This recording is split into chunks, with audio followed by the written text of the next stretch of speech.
Graça e paz a todos, amém? Amém. E glória a Deus. Eu quero conversar com vocês hoje. Eu estava... Todas as vezes que nós vamos pregar, eu acredito que todo pregador sempre fica muito atento àquilo que está acontecendo no culto. E ao utilizar a palavra em Lucas 19, o pastor Paulo estava falando de Jericó, uma palavra que Deus me deu esses dias e que estava no meu coração para eu compartilhar com vocês. Jericó, até hoje, aqueles que vão visitar a Terra Santa, pouquíssimas caravanas não passam por Jericó. Apesar de ser um ambiente aparentemente hostil, pois está sob o domínio dos palestinos, deixar de visitar Jericó é uma perda muito grande. E em Jericó, 3 coisas normalmente chamam a atenção até hoje. Lá é designado o Monte da Tentação, ou seja, diz que foi naqueles montes próximos a Jericó que Jesus foi tentado por Satanás, ok? E Jesus vence as investidas do inimigo. Também em Jericó nós temos a fonte de Eliseu, águas que eram amargas, e ele jogou um prato de sal e a água ficou doce, ou ficou potável. Nós temos também ali o texto que foi usado de Lucas 19, e em uma das figueiras mais antigas da cidade, e bem localizada, diz, alguns dizem, não sei se apenas pelo turismo, mas que foi naquela figueira que Zaqueu subiu para ver Jesus. Mas eu gostaria só de falar de Jericó com vocês hoje, porque Jericó era um lugar onde pessoas costumavam alcançar seus propósitos. Alguma coisa tinha naquela cidade que fazia com que seus moradores e até mesmo seus visitantes tornassem pessoas capazes de transformar projetos em realizações. Eu sei que Jericó ficou conhecida por muitos como a cidade que viu suas muralhas caírem, ruírem, e é verdade. Mas era uma cidade tão forte, uma cidade tão preparada, tão estruturada, que para derrubar Jericó foi necessário fé e não armas.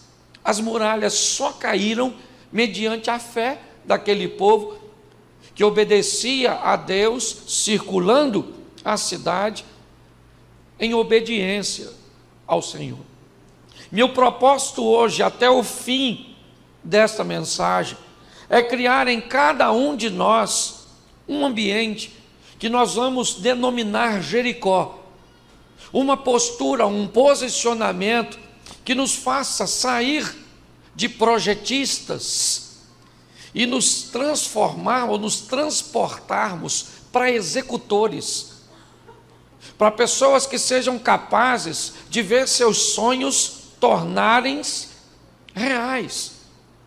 Porque muitas pessoas planejam mudar seu casamento, planejam mudar suas finanças, planejam entrar num ministério bem-sucedido, fazer qualquer tipo de realização, mas o tempo passa e elas continuam tratando as coisas como projetos que se transicionaram de 2015 para 2016, 2017, 2018, 2019, 2020, e ainda é um projeto emagrecer, ainda é um projeto falar inglês, ainda é um projeto voltar para a faculdade, ainda é um projeto se casar, ainda é um projeto, um projeto. Então, meu propósito hoje é estimular você, sabe, a viver o extraordinário quando? Quando? Hoje. Não dá para deixar para amanhã. O negócio é hoje, certo? Mas para que a sua vida mude, sua mente precisa mudar. Quando nós olhamos para João 3, nós vemos um homem chamado Nicodemos inserido no judaísmo. O judaísmo foi onde ele cresceu, foi onde ele foi gerado. O judaísmo para Nicodemos era um ventre. Até que um dia a presença de Jesus fez ele tirar a cabeça desse ventre e dar uma olhada para o que Jesus estava fazendo. E quando a cabeça de Nicodemos saiu e olhou, não tinha mais como ele voltar para aquele ventre. O próximo caminho tinha que ser sair daquele ambiente.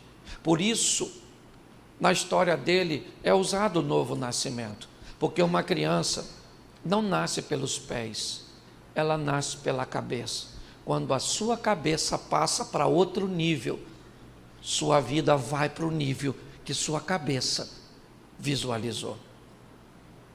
Levar as pessoas a pensar de uma forma ampla, a caminhar para uma nova fase da vida, é o grande desafio. O grande desafio de Moisés não foi ver o mar se abrir e tirar o povo do Egito. O grande desafio de Moisés foi ver o Egito deixar o povo. O povo saiu do Egito, mas a mente do Egito continuava sobre o povo. Saudade das cebolas, dos pepinos e dos melões. Se nossa mente muda, nosso casamento muda. Se nossa mente muda, nossas finanças mudam. Se nossa mente muda, a nossa vida muda por inteiro. O grande problema é como fazer isso, levando para a minha vida o ambiente de Jericó, o ambiente onde as coisas acontecem. É isso que eu quero mostrar a você. Se você gosta de anotar, vale a pena, certo? E eu quero começar no Velho Testamento. Josué capítulo 2, verso 13, diz assim: de que conservareis a vida do meu pai e a minha mãe, como também os meus irmãos e as minhas irmãs, com tudo que tem, e que livrarei as nossas vidas da morte.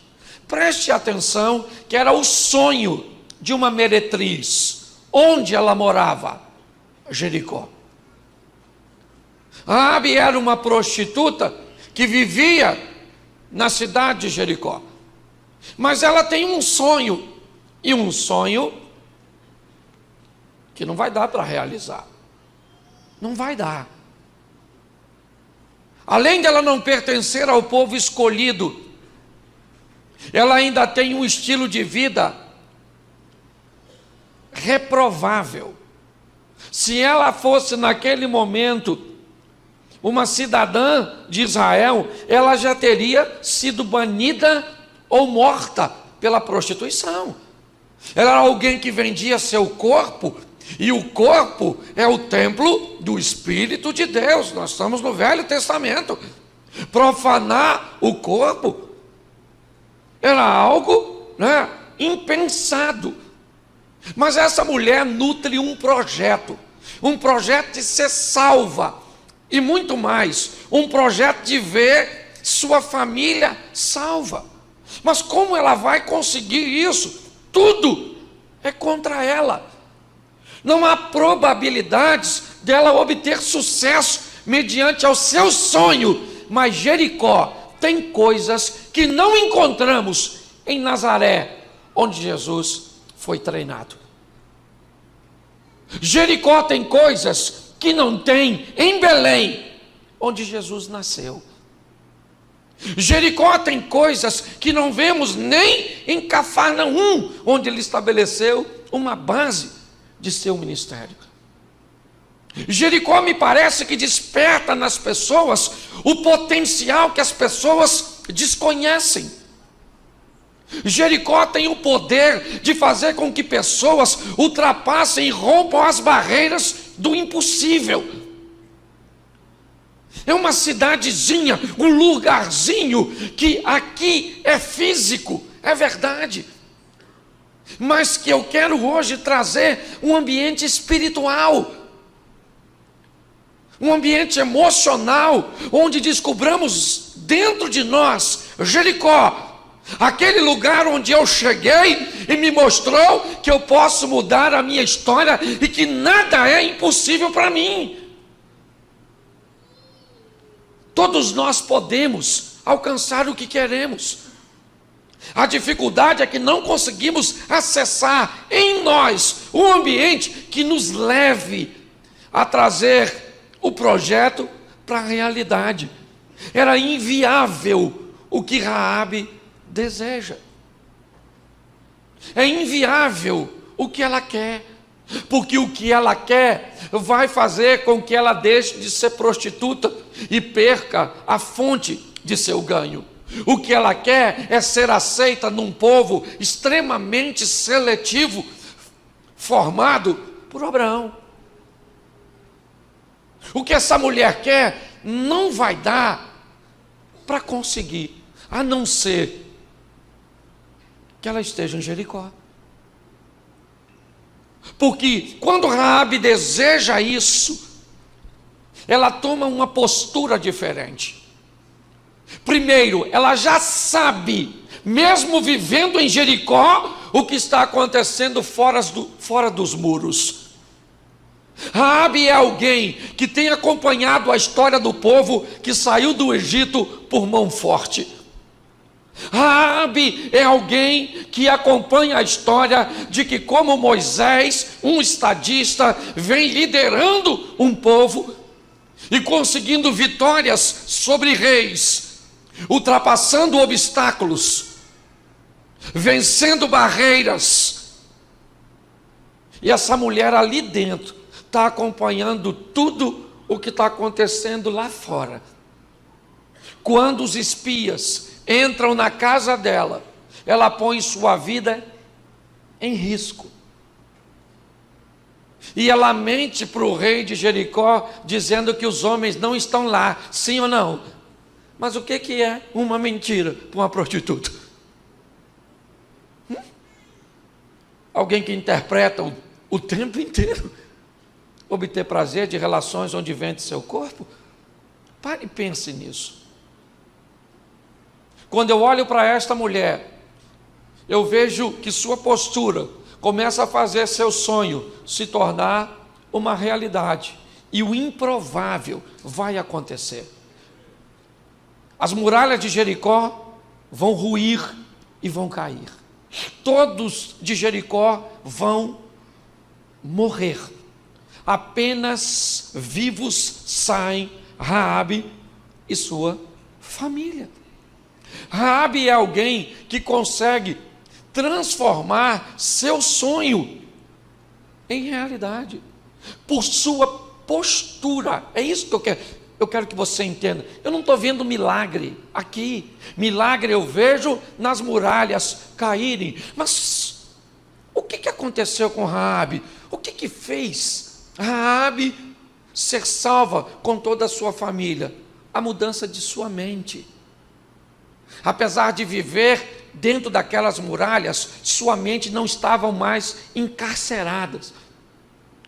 Sua mente estava livre e podia olhar o que Deus estava fazendo, e a postura que ela tomou mediante ao Deus que estava realizando levou sua vida para outro nível, deu livramento para a sua casa e para toda a sua família. Você quer ir para o Velho Testamento? Para pegarmos um exemplo, Jericó, Bartimeu, Marcos capítulo 10, a partir do versículo 45. Jesus ia saindo de Jericó, e na saída de Jericó, Bartimeu, o cego, o filho de Timeu, estava sentado, mendigando. Mas ouvindo que era Jesus a quem passava, começou a clamar e a dizer: Jesus, filho de Davi, tem misericórdia de mim. E muitos o repreendiam para que ele se calasse, mas ele clamava cada vez mais: Jesus, filho de Davi, tem misericórdia de mim. E Jesus parou e mandou que o chamassem. Preste atenção. Raabe no Velho Testamento, Bartimeu no Novo Testamento. Raabe com suas impossibilidades, com seus obstáculos, com suas limitações. Bartimeu com sua cegueira, com pessoas pessimistas ao seu lado, com uma multidão envelopando Jesus, com Jesus a caminho provavelmente de Jericó para Jerusalém. Qual é a probabilidade de um cego, pobre, miserável, à beira do caminho, viver seu milagre? Conseguir uma conexão com um dos homens mais pop de toda a história. Pois é, querido, Bartimeu consegue, porque em Jericó tinha algo diferente. Com certeza. A cegueira não limitou Bartimeu. As pessoas não conseguiram limitá-lo. Ele venceu todas as crenças limitantes. Todos os obstáculos são banidos da sua frente, porque ele está num ambiente mental, ele está num ambiente emocional, onde não adianta pessoas pessimistas, não adianta multidão cercando Jesus, não adianta a sua cegueira, não adianta as suas limitações. Por incrível que pareça, ele era cego. E cego a ponto de não conseguir enxergar os limites. Foi isso.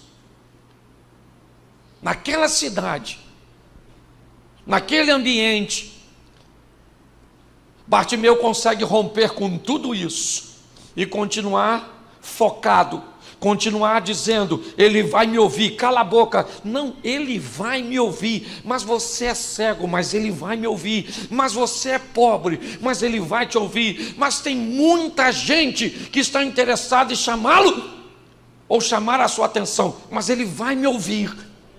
Preste atenção. É nesse ambiente, sabe? O milagre acontece depois de um posicionamento. É isso. Primeiro ele se posiciona, rompe as barreiras, vence as limitações. Onde? Em Jericó. Em Jericó.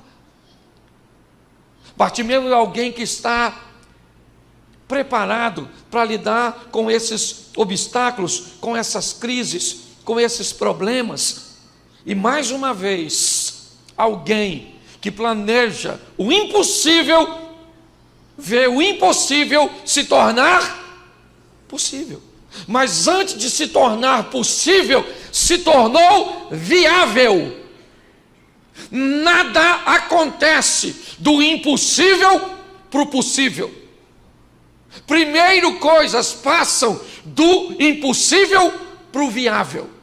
Quando pessoas conseguem enxergar que é viável, que ninguém pode fazer, mas que Cristo pode, que coisas não podem acontecer pela mão humana, mas Deus pode mover a mão e fazer, nós começamos a tirar o impossível para o viável. E quando o impossível vem para o viável caminha para o possível. E o possível traz a realização. Por que pessoas nunca vivem? Porque sempre estão no campo do eu preciso que Deus faça por mim ou impor? Pois é, não vai rolar. Traga o impossível para o viável. E o que traz o impossível para o viável é a fé. Entendeu? E fé sem obras é morta.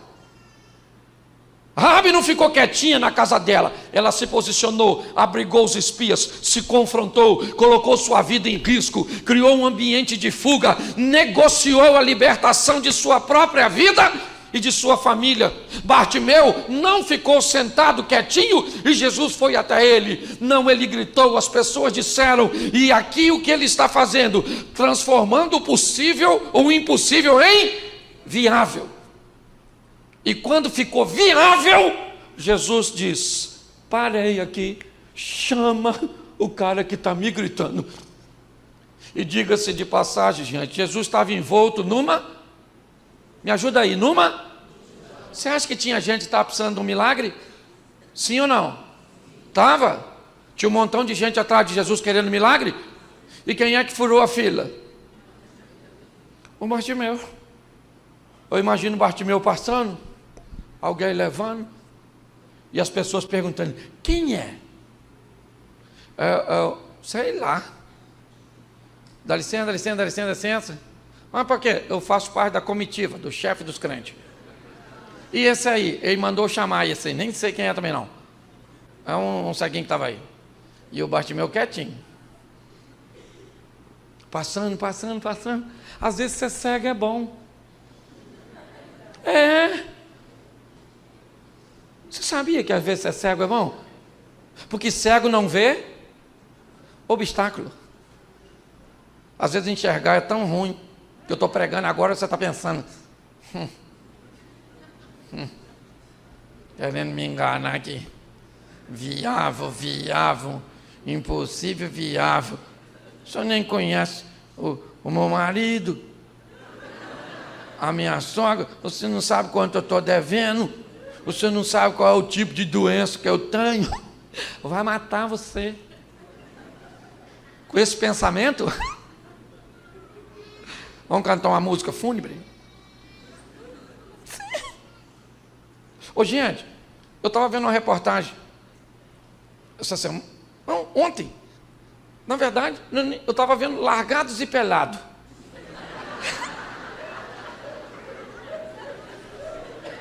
Não é pornografia, não. Quem aqui assiste Largado e Pelado, levanta a mão. E tu estava rindo de mim. Tu também. Eu não sei se você viu ontem, mas no CDA de ontem tinha uma moça que tinha perdido, mas no CDA de ontem tinha uma mãe, e ela disse que a mãe dela descobriu que estava com câncer e morreu. O médico deu para ela de 6 meses a 1 ano, e depois que descobriu, a mulher morreu com 12 dias. Por quê? Porque enxergava. Enquanto não viu o câncer estava lá. Porque câncer é otário. Porque olha só, o câncer é um organismo vivo que come nós para depois morrer com nós. Então não é melhor você falar para o câncer: irmão, presta atenção, nós somos parceiros. Você só vive porque eu vivo. Se você me matar, você morre, você é um suicida. Você sabia que o que mais mata doentes de câncer é o estado emocional? É isso aí, querido. Mente. Então traga o impossível. O cara está gritando: cala a boca. Não cala, por quê? Porque eu estou em Jericó, nós não cala a boca, Jericó. Vive o impossível e eu vou viver o impossível. E hoje você vai viver o impossível nesse lugar. Não tem que negociar, não. Conversa com essa mente sua e fala: para de palhaçada, sua incrédula, infeliz. Estou cansado de vir nesse culto. Até achei que ele ia pregar engraçado. E ele vem falando que tem que ir para Jericó. Já foi difícil vir em Monte Oreb. Escute só. Ambiente diferente. Deixa eu te usar mais um textozinho. Preste atenção. 1 Reis, para você que gosta de 1 Reis 16:34, diz assim: em seus dias, Iel, repita, Iel, e depois você vai esquecer, mas só para você repetir, Iel, isso, o Beletita, fala Beletita, edificou a Jericó. Presta atenção, o cara nem de Jericó ele é de Betel. E o que esse cara fez? Resolveu reconstruir Jericó. Josué havia dito que quem fosse reconstruir Jericó, quando iniciasse o projeto, veria morrer seu filho e quando terminasse, veria morrer seu filho caçula. O tal do Iel não foi para Jericó e ficou doido? Você sabia que por motivo pelo qual eu desconheço, alguém de Betel chega em Jericó e é tomado por um desejo de realizar um projeto tão grande? E aí eu não sei como é que você vai considerar ver morrer os 2 filhos para realizar um projeto. Eu acho isso mas só me mostra o que o ambiente de Jericó é capaz de fazer com uma pessoa. Trazer seus projetos para um ambiente de realidade, conseguir vencer os obstáculos.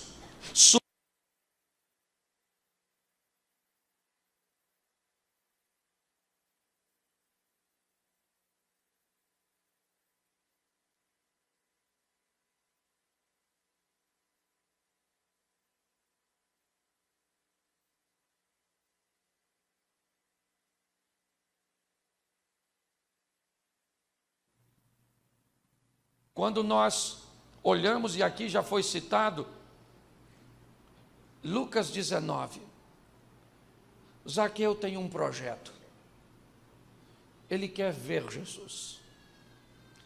Pastor Paulo já disse, aqui, ele era odiado por seu povo, porque ele foi alguém escolhido do próprio povo, para cobrar impostos de seus irmãos. Roma utilizava desse artifício para ter uma margem de sonegação pequena. O que Roma fazia? Assim como os gregos, o ambiente do helenismo, a difusão da cultura grega, o que os gregos faziam? Os gregos invadiam as nações, depois de um tempo, retiravam seu exército, mas colocava a cultura naquele local.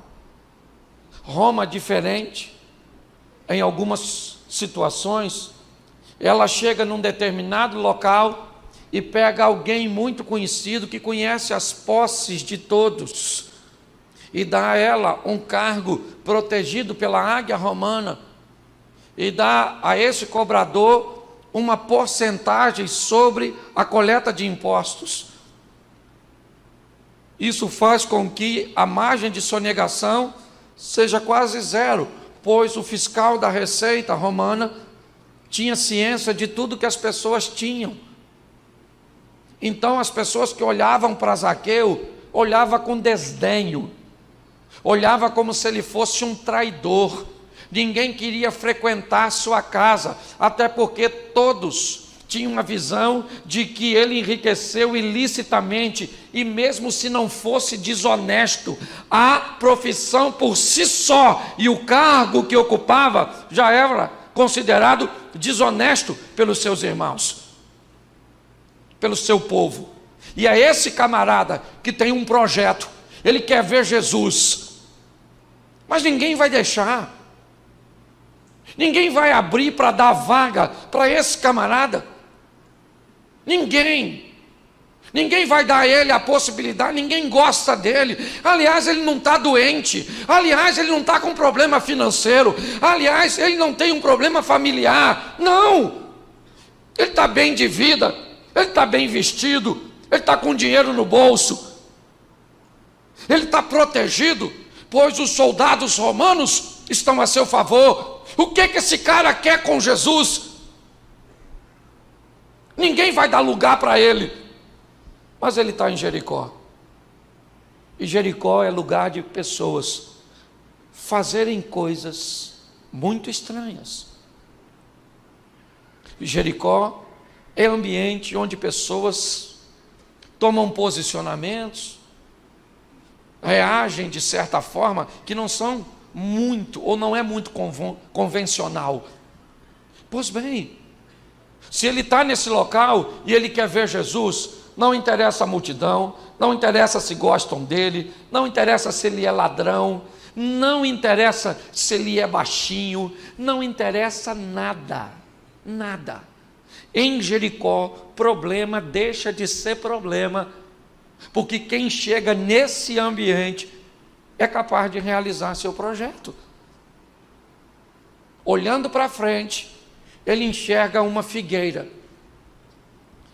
Normalmente as pessoas não sobem nela, porque ela não gera fruto. Uma figueira que no máximo dará de contribuição para alguém a sua sombra. Talvez para um pássaro, um galho para fazer seu ninho. Mas para Zaqueu não. Ele é um fiscal da Receita, mas ele vai subir numa árvore. Mas como, pastor? Como um fiscal, alguém respeitado, conhecido na cidade, ele vai ser zombado? Ô, gente, as pessoas perdem o amigo, mas não perdem a piada. Ontem, pastorzão, eu fui para a igreja com a calça xadrez. Encontrei um amigo e ele me disse assim: pastor, hoje o senhor veio vestido de Augustinho Porto? E eu falei: estamos juntos. Deixa eu te falar, subir numa árvore é algo, ô gente, esquisito ou não? Vamos imaginar hoje assim, um executivo, terno, gravata, tu passa e vê o cara em cima de uma, você vai falar o quê? Esse cara é louco, ele perdeu a cabeça. Porque Jericó é um ambiente onde pessoas fazem coisas que não fariam em outro lugar. Jericó é um local onde pessoas vão fazer coisas que não fariam sobre outras circunstâncias. Nesse ambiente, Zaqueu sobe numa árvore só para ver Jesus. Só isso. É a única. Ele não quer que Jesus o chame, ele não quer que Jesus vá para a sua casa. Não. O projeto de Zaqueu é apenas dar uma olhada em Jesus. A multidão está lá, provavelmente, talvez a mesma que foi obstáculo para Bartimeu. Está lá. Os obstáculos, eles se repetem. As adversidades estão aí para todo mundo. Você pensa que é só para você, que é um privilégio somente seu? É isso? Não, querido. Hoje tem muita gente doente como você. Hoje tem muita gente sem dinheiro como você. Hoje tem muita gente pensando em se separar como você. Hoje tem muita gente que vai sair daqui e vai voltar para casa e lidar com um filho drogado, com um marido que vai chegar bêbado, como você. Tem muita gente aqui hoje que não sabe como vai pagar a dívida amanhã, como você, independente do valor que ela seja. A verdade é essa. Talvez você tenha um sonho ministerial de ser um grande pregador, de ser um grande cantor. Eu não sei qual é o seu sonho. Eu sei que os obstáculos estão aí. E se você quer enfrentar os seus obstáculos em Nazaré, enfrente. Só lembre-se que Jesus não pôde fazer muita coisa em Nazaré por causa da incredulidade. Pare e pense. Quando eu olho para Jericó, eu vejo um ambiente salutar. Sim. Eu vejo uma cidade que ruiu, mas se reergueu. Vai lá hoje. Vai lá. Faz uma viagem e visita Jericó. Está lá de pé. Considerada, se não a mais antiga, uma das mais antigas, concorrendo com uma ou duas cidades da Ásia. É Jericó. Não é de hoje.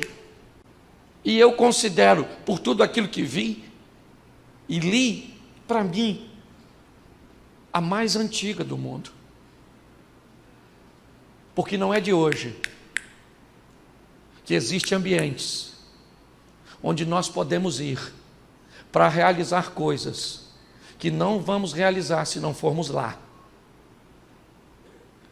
Descubra hoje esse lugar dentro de você, que vai dar a você o potencial que você precisa para trazer seu sonho do caminho ou do ambiente abstrato para o ambiente concreto. Hoje, nós temos que criar aqui o Jericó. Pastor, mas o que é isso? Hoje, eu tenho que encontrar o local onde eu vou me posicionar, e eu vou sair daqui hoje, em Jericó, e em Jericó, eu vou manter a minha postura, e não tem problema, não tem adversidade, não tem cegueira, não tem multidão, não tem perda, não tem nada. Eu vou chegar onde eu idealizei. Chega. Eu estou cansado de ver gente. Eu estava hoje almoçando com minha esposa, falando isso. Falando, querida, eu estou cansado de ver pessoas estabelecendo projetos, criando situações que não conseguem sobreviver a nada. Nada. Onde é que as pessoas fazem seus projetos? Deve ser em Sodoma e Gomorra, deve ser em Nazaré, deve ser em ambientes onde as coisas não vão muito longe, vão ser destruídas com facilidade. Como eu disse, para derrubar a muralha de Jericó, querido, precisou de Deus entrar com providência, e foi Deus que derrubou. Olhe bem, crie esse ambiente hoje, para que você veja o seu milagre acontecer. Antes, você já viu dizer que a fé remove? A fé remove?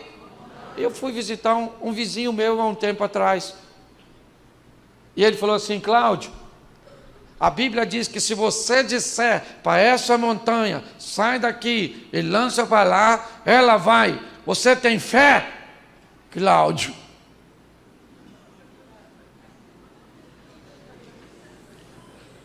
Eu falei: eu tenho. E ele falou para mim: eu também. E eu vou tirar essa montanha daqui e vou jogar. Era um local alagado, meio que um pântano. Eu falei: sério? Ele falou, e você tem fé? Que aí agora eu perguntei, né? Já tinha respondido. E ele falou assim: eu tenho fé, 2 caminhões e uma máquina. Menino, você acredita que ele tirou o morro? Eu cheguei lá depois, eu falei: cadê o morro? Ele falou: lancei ali.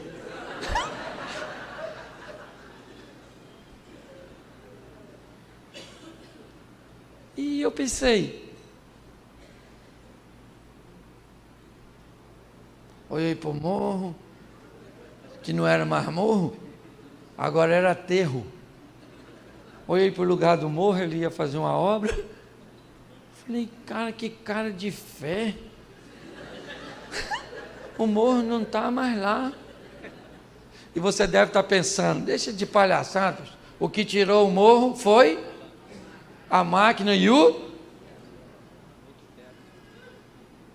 Mentira. Foi a fé. Porque, presta atenção, se ele botasse 2 caminhões e uma máquina lá, e parasse lá, o morro saía? Teve que ter ação? Sim ou não? Então por que você está esperando as coisas acontecer do nada? Está assistindo desenho demais, você. Você está achando que Deus é ladinho. Você esfrega e diz: meu desejo. Não é assim não. O bagulho é doido. O Satanás trabalha e tem funcionário. Eu falo isso lá na igreja. Tem funcionário que não trabalha a tempo integral. Pedro era um cara freelance. Ora estava com Jesus, ora estava com Satanás. Prestando serviço. Deus falou para ele: o Espírito do meu Pai que está sobre você, trabalhando para Deus. Jesus falou: Satanás está com você. Agora tá. Parecia motoboy, fazendo serviço daqui para ali, daqui para lá. Você está rindo de você mesmo. Quem aqui nunca fez um freelancezinho para o inimigo? Já. E nem precisou ser final de ano, não é verdade? Saia daqui para viver o incrível, o sensacional, o extraordinário. E não é para amanhã. Amanhã nós vamos dormir. Sim, porque hoje, nós acordamos hoje para dormir amanhã. Dorme depois de meia-noite. Eu nunca estou conseguindo dormir no dia que eu acordo. Não estou mais, estou desregulado. Eu acordo num dia e durmo no outro. Vai dormir hoje não dá, só amanhã. E assim eu estou. Então eu queria que hoje, você que está aí fora também deve estar rindo aí, sei lá. Certo? Tem gente lá fora. Você sabia? Você quer ver? O pessoal aí, a turma aí de fora, dá um glória a Deus. E está lotado, é isso aí. Jericó também está lá fora. É isso aí. Aliás, me permita brincar aqui, mas eu acho que Jericó está mais lá fora do que aqui dentro. Certo, porque o povo para ficar lá fora está assistindo pelo telão, irmão, tinha muita gente que teria ido embora. Mas esse povo lá fala assim: vou nada, vou ficar aqui. Vai que alguém lá de dentro não quer a benção, eu pego aqui fora. É ou não é verdade?